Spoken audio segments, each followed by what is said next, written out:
Warga Tionghoa berdatangan untuk melakukan ibadah di Kelenteng Chandra Nadi 10 Ulu Palembang. Warga yang datang akan mencapai ribuan untuk merayakan Tahun Baru Imlek 2571 di kelenteng ini.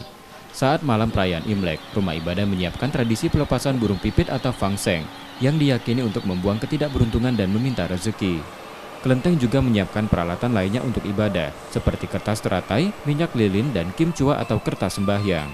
Ini karena kita orang China menyambutkan Imlek, dia kan sembahyang dulu di rumah. Iya, di rumah maksudnya sembahyang apa nih? Sembahyang leluhur. Leluhur. Iya, leluhur. Udah selesai, nanti sore baru kunjung ke kelenteng. Ya. Gitu. Kalau Sinca, gua rasa kegiatan apa sih nggak ada ya. Hanya dari Berdoa. umat datang berdoa maksudnya Sinca Imlek lah, ucapkan ya dengan kanem Sinca lah, tahun baru lah, itulah. Setiap sebelum puncak Imlek, warga Tionghoa berdoa menggunakan minyak lilin yang melambangkan penerangan kehidupan usaha.